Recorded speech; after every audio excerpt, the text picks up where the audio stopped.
Yang kata urusannya sepertinya Pak RT ini ada terkait sama orang Kristen. Apa bagian?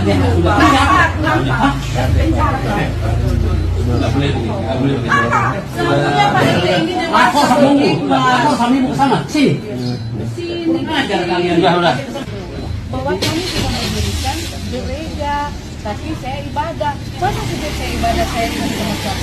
Yang penting kan sudah disampaikan palasi di kantor desa. Kami tidak mendirikan gereja. Terus masalahnya apa ya? Kalau kami berdoa masalahnya di mana? Ketua FKUB menyampaikan Pak. Bapak ingat ya bahwa kalau rumah doa tidak perlu izin. Kalau perizinan tempat ini jelas IMB yang kami terima tempat tinggal. Jadi supaya jelas, kalian ibadah di rumah, kalian ibadah di ruko, tidak perlu minta izin. Itu menurut SKB 2 Menteri.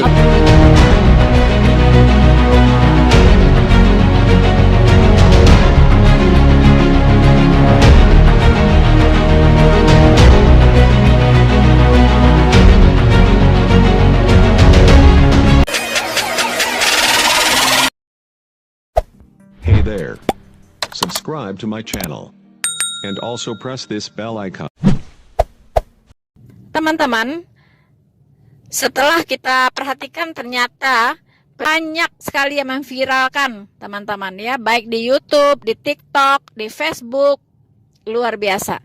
Kenapa? Karena ini benar-benar sudah keterlaluan teman-teman ya.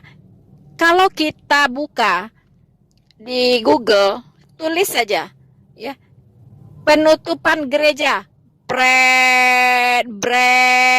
Banyak banget teman-teman ya, di berbagai tempat. Kalau kita perhatikan, kejadian ini sudah berlangsung sejak lama teman-teman, dan sudah berulang-ulang kali terjadi lagi teman-teman, dan terjadinya bukan cuma di satu tempat, di dua tempat, tetapi di banyak tempat teman-teman. Di berbagai tempat terjadi yang namanya penutupan gereja, terjadi yang namanya pembubaran orang-orang beribadah. Teman-teman, saya mendengar statement dari Menteri Agama kita, Gus Yakut, ya.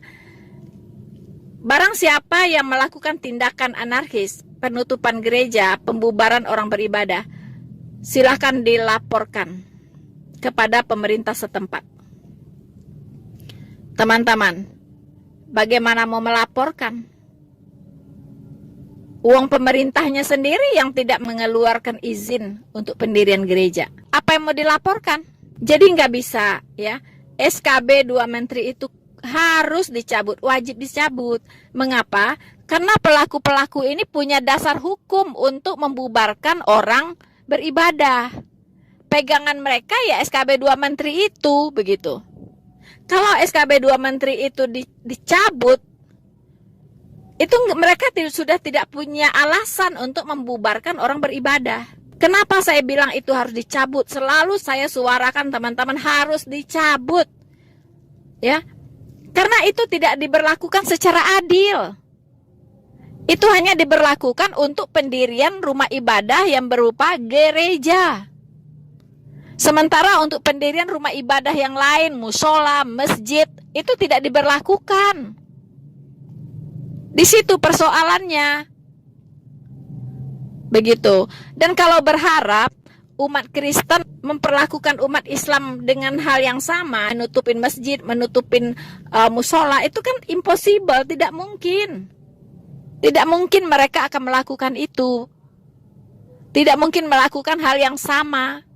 Walaupun masjid ada di mana-mana, musola ada di mana-mana, tidak mungkin karena pengajarannya yang berbeda. Umat Kristen tidak diajarkan untuk melakukan sesuatu yang melanggar hukum atau sesuatu yang diskriminatif. Tidak diajarkan seperti itu, teman-teman. Persoalannya SKB 2 Menteri itu tidak diterapkan secara menyeluruh untuk semua kalangan, tidak, hanya untuk kalangan umat Kristen saja.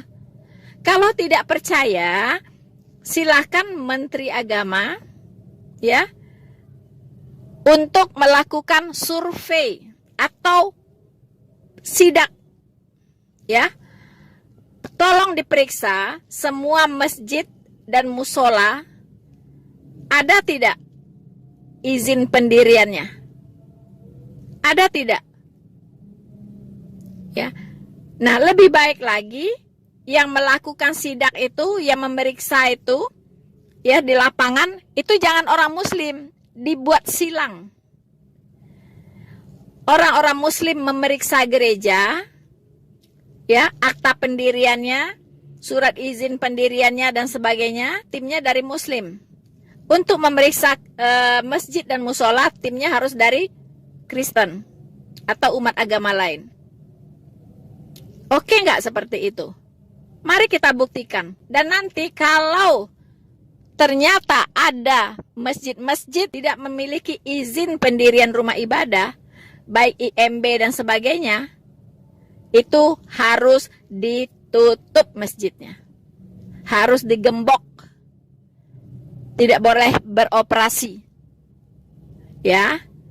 Tidak boleh beroperasi. Oke nggak? Setuju nggak? Pak Menteri seperti itu. Ya. Silahkan begitu. Kalau masih memang mau diterapkan, masih mau dipakai SKB 2 Menteri itu, silahkan dipakai secara menyeluruh. Rumah-rumah ibadah yang lain pun itu harus diperiksa izin pendiriannya, izin operasinya, harus diperiksa. Begitu. Silahkan. Nah, kemudian saya mendengar lagi ada komentar seperti ini. Masalahnya bukan di SKB 2 menterinya, tapi di pengajaran-pengajarannya. Bukan seperti itu, bukan. Saya katakan SKB 2 menteri itu adalah biang keroknya. Karena itu adalah pegangan mereka, SKB 2 menteri itu. Mereka punya alasan untuk membubarkan gereja, untuk membubarkan orang beribadah. Mereka punya pegangan, landasan hukum. Jadi kalau landasannya itu dicabut, itu selesai begitu. Kalau masih mereka membubar-bubarkan orang beribadah, itu sudah jatuh ke kriminal. Melakukan kriminalisasi. Itu bisa dipenjarakan. Ya, itu sudah tindakan kriminal. Begitu. Tapi kalau sekarang kan mereka kembali larinya ke izin. Ya kan? Lari-lari kembalinya tidak ada izin atau penyelewengan peruntukan gedung. Begitu kan? Itu alasannya. Pasti itu. Setiap ibadah yang dibubarkan itu alasannya adalah tidak ada izin. Nah, tapi bagaimana bisa ada izin? Orang izinnya tidak dikeluarkan, izinnya nggak mereka berikan, sampai kiamat pun bakal tidak ada izin gitu. Kan sudah dibilang, ada ustadz kondang yang menyeru-nyerukan kepala daerah untuk tidak memberikan izin pendirian rumah ibadah agama lain, termasuk gereja. Kan ustadz kondang itu yang mengatakan itu, Pak. Ya, dan itulah yang mereka takuti kepala daerah ini, yaitu bakal membuat dosa jariah kalau memberikan izin pendirian rumah ibadah agama lain. Itu persoalannya. Jadi apa maunya sekarang? Maunya gimana gitu? Semua gereja itu pasti ingin memiliki izin, ingin memiliki legalitas yang jelas. Tetapi kan tidak dikeluarkan. Kemudian persyaratannya juga sangat sulit. Sudah dapat persyaratan, izinnya nggak turun-turun. Seperti yang dilakukan oleh Wawan yang di Lampung itu. Katanya apa? Gereja Kemah Daud itu sudah mengatakan bahwa mereka sudah memiliki tanda tangan yang dibutuhkan untuk izin pendirian gereja. Sudah. Lalu RT berganti. RT barunya yang Wawan ini, itu tidak lagi menganggap bahwa izin yang sudah ada itu berlaku gitu. Katanya harus dibuat ulang, ganti presiden, lalu undang-undang diganti semua. Begitu. Alangkah bodohnya Wawan ini. Goblok sekali Wawan ini. Ganti pemimpin, ganti peraturan gitu. Itulah bodohnya. Ya. Itu gereja Kemah Daud itu sudah memiliki syarat. Wawan ini mengatakan itu sudah nggak berlaku, harus dibikin baru lagi. Karena dulu RT-nya berbeda katanya. Seenak udelnya saja gitu, ngeyel. Bilang aja memang kamu nggak ingin ada gereja di situ berdiri. Ya kan? Gayanya coba petantang-petenteng kayak preman pasar. Langsung masuk ke gereja, suruh orang berhenti ibadah. Itu preman pasar yang kayak gitu. Emang kamu siapa? Kamu punya hak apa bisa membubarkan orang beribadah? Emang kamu dapat surat tugas dari mana? Ya? Surat tugas dari mana kamu dapat? Apa kamu langsung diperintahkan oleh gubernur Lampung atau wali kota Lampung sana? Kamu pegang surat tugas. Enak saja begitu, nggak ada otak. Ya, jadi oke. Ya, jadi begitulah ya, Pak Menteri Agama yang terhormat. Tidak ada cara lain. Step pertama, SKB 2 Menteri harus dicabut. Kalau tidak mau dicabut, berlakukan itu untuk semua rumah ibadah.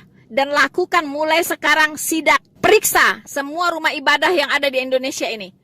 Baik itu masjid, musola, wihara, kelenteng, gereja. Periksa semua. Siapa yang ketahuan tidak memiliki izin, tutup rumah ibadahnya. Tutup, disegel. Kalau mau konsisten harus seperti itu. Kalau tidak, aduh, nggak tahu lagi deh. Bakal jadi apa negara ini? Ya, bakal jadi apa? Kita hanya diributkan dengan masalah intoleransi. Setiap hari ada saja. Lalu negara ini mau maju kemana gitu? Hah? Orang kalau direcokin dengan masalah-masalah begini, masyarakat itu nggak ada semangat kerja, ya. Sudah tidak ada lagi gairah untuk membuat negara ini jadi maju. Bagian tertindas, ya. Itu sudah nggak ada fokus lagi gitu untuk memajukan negara ini. Cobalah Pak Menteri Agama maupun Bapak Presiden Republik Indonesia, Bapak Joko Widodo, Bapak Kapolri, lakukanlah sesuatu untuk bisa mengatasi masalah ini. Jangan anggap enteng loh ini ya. Jangan anggap enteng. Ingat Pak, sebuah gedung bisa hangus terbakar tinggal puing-puing itu berasal dari api yang sangat kecil. Ya, api yang sangat kecil. Ini bukan api kecil lagi gitu, tapi masih dibiarkan. Apa mau menunggu Indonesia ini terbakar hangus tinggal puing-puing? Coba dijawab. Saya katakan, memang roh itu penurut, tapi daging itu lemah. Saya khawatir ada kelompok-kelompok dari minoritas ini yang sudah hilang kesabaran. Begitu. Kita sih tidak menginginkan, tapi kan kita tidak bisa mengontrol setiap orang. Begitu. Ayolah, para pemimpin, terapkanlah keadilan di negeri ini. Anda bertanggung jawab untuk menjaga konstitusi negara ini. Pertama, Presiden Republik Indonesia berkewajiban ya untuk menjaga konstitusi negara Republik Indonesia. Ya, berkewajiban, punya tanggung jawab besar untuk menjaga konstitusi negara Republik Indonesia. Kalau SKB 2 Menteri itu diberlakukan, SKB 2 Menteri itu sudah melanggar konstitusi sebenarnya. Mengapa? Karena Undang-Undang Dasar 1945 sebagai konstitusi tertinggi di negara ini menjamin kebebasan setiap warga negara untuk memeluk agama dan kepercayaannya masing-masing dan beribadah sesuai dengan kepercayaannya tersebut. Negara menjamin, lalu muncul SKB 2 Menteri. Ini kan berbenturan dengan Undang-Undang Dasar 1945 pasal 29. Berbenturan. Begitu. Yang namanya negara menjamin, mau 1 orang, 2 orang pun perlu rumah ibadah, itu harus diizinkan. Begitu. Misalnya di satu desa, cuman ada 5 orang Kristen di sana. Itu wajib diberikan izin kalau mereka ingin mendirikan gereja. Walaupun 5 orang. Itu namanya menjamin, Pak. Itu namanya menjamin. Ini menjamin apa begitu? Menjamin, tapi SKB 2 Menteri diterbitkan, tidak mau dicabut. Itu apa namanya? 2 ketentuan yang saling bertabrakan. Dan Pak Presiden sendiri kan sudah mengatakan bahwa kesepakatan maupun peraturan-peraturan daerah atau apapun itu tidak boleh melangkahi konstitusi negara. Karena konstitusi negara itu, Undang-Undang Dasar 1945 itu adalah konstitusi tertinggi di negara ini. Nah, semua peraturan-peraturan yang ada di bawahnya itu harus mengacu kepada Undang-Undang Dasar 1945. Begitu. Kalau yang tidak sesuai, tidak seiring, tidak senafas dengan Undang-Undang Dasar 1945, itu tidak boleh diberlakukan, harus dicabut, harus dihapus. Jadi, dicabutnya SKB 2 Menteri ini satu step. Sudah selesai persoalan. Satu step sudah selesai. Baru yang kedua nanti, menertibkan para ustadz-ustadz itu. Ya, yang berceramah di mana-mana ya, yang membuat masyarakat ini jadi radikal. Yang suka menjelek-jelekkan agama lain, yang suka memfitnah agama lain, yang suka menafsirkan pengajaran-pengajaran dari kitab agama lain dan ngawur semuanya. Itu harus ditertibkan. Saya setuju dulu ketika ada wacana untuk harus disertifikasi. Ustadz-ustadz ini harus disertifikasi, ya. Diberikan pendidikan pengarahan, diberikan aturan mainnya, bagaimana kode etik dalam mereka berceramah, apa hal-hal yang harus diperhatikan, itu harus ada begitu, ya. Jadi nggak bisa sembarangan berkhotbah.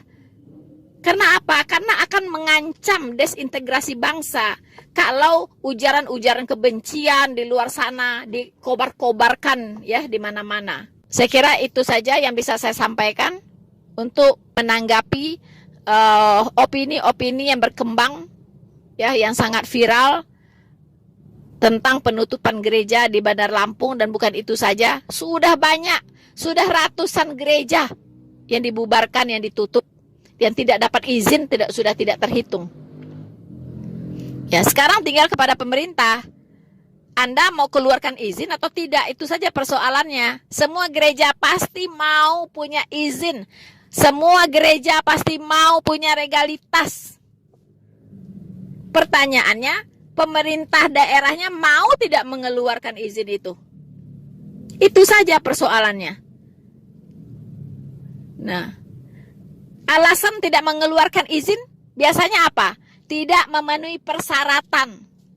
Ya kan? Nah, persyaratan ini siapa yang buat? Yaitu isinya di SKB 2 Menteri itu, persyaratannya A, I, U, E, O itu. Dan berat begitu persyaratannya. Nah, kan lucu. Pemerintah mengeluarkan persyaratan yang memberatkan. Sementara negara harus menjamin kebebasan umat beragama untuk memeluk kepercayaannya masing-masing dan beribadah sesuai dengan kepercayaannya tersebut. Jadi nggak sinkron ini. Nggak sinkron, pasti ada sesuatu yang salah di negara ini. Begitu. Ya. Karena kebebasan beribadah itu hak azazi manusia yang paling hakiki. Dan itu perintah dari Tuhan loh. Kalau Anda melarang orang beribadah, berarti Anda melawan Tuhan, Sang Pencipta langit dan bumi. Dan tentunya Anda yang mempersekusi orang-orang yang sedang beribadah, Anda berhadapan langsung dengan Tuhan. Kalau Tuhan yang sudah turun tangan, mengerikan. Mengerikan. Ya. Mengerikan, teman-teman. Jadi please, mari pihak pemerintah, pihak masyarakat, dan siapapun Anda, mari berpikir waras. Ya, mari berpikir waras. Bahwa jika Anda menghalang-halangi orang beribadah, Anda berhadapan dengan Tuhan Yesus. Itu saya katakan ya. Anda berhadapan langsung dengan Tuhan Yesus. Kalau tidak di dunia ini, di akhirat nanti Anda pasti membayar kwitansi. Percaya saya. Dan ingat ya, sebagai umat ciptaan Tuhan, itu wajib untuk beribadah kepada Tuhan. Ya, semua agama mengajarkan supaya umatnya beribadah kepada Tuhannya. Dan Tuhannya orang Kristen juga sama, mewajibkan untuk beribadah kepada Tuhannya. Jadi jangan ya setan-setan pada gentayangan menghalang-halangin umat Kristen beribadah. Beribadah di gereja atau di rumah itu sama saja. Gitu. Sama halnya dengan orang-orang muslim juga. Dia beribadah di masjid dan dia juga beribadah di rumahnya. Ada pengajian di rumahnya.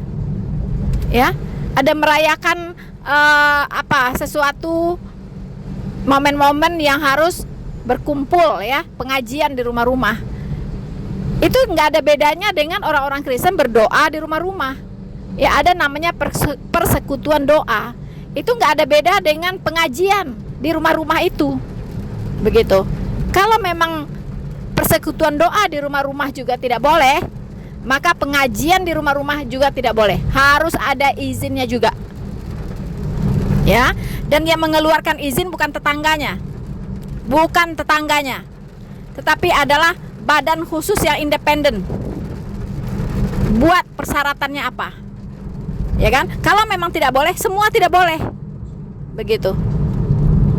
Jadi mohon ya, RT ini, tolong Anda mengacu kepada Konstitusi Negara Republik Indonesia. Jangan Anda membuat kebenaran sendiri, ya. Ini RT ini memang nggak ketulungan ini ya, banyak sekali gitu. RT yang bertindak sebagai Tuhan gitu kan. Ya, Anda itu jabatan Anda apa sih? Ya, yang terkecil. Ya, kalau di dalam organisasi kenegaraan yang terkecil, dan Anda harus patuh itu kepada kepala negara. Patuh kepada konstitusi negara. Ya, jangan sok-sok petentang-petenteng begitu. Ya, mendatangi rumah-rumah yang berdoa, ya, orang-orang Kristen yang mengadakan persekutuan doa di rumahnya Anda datangin. Anda datangin tuh pengajian-pengajian yang ada di rumah-rumah. Kenapa Anda tidak datangin? Coba ya. Ini memang pemerintah harus tegas lah. Ya, jangan hanya menghimbau tapi no action. NATO, ya. NATO. Ya.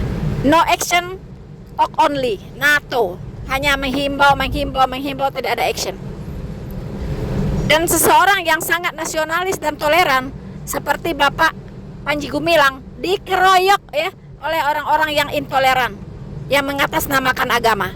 Coba, orang yang mau menegakkan toleransi di negara ini dikeroyok coba. Jadi negara ini negara apa begitu? Ya, negara apa? Fitnah sana sini ya kan? Media ikut memfitnah, ya, fitnah-fitnah yang sangat keji yang tidak terbukti. Aduh, kalau dibahas satu-satu memalukan. Oke teman-teman, bersama saya Nafirina Solihin. Tuhan Yesus memberkati kita semua. Maranatha.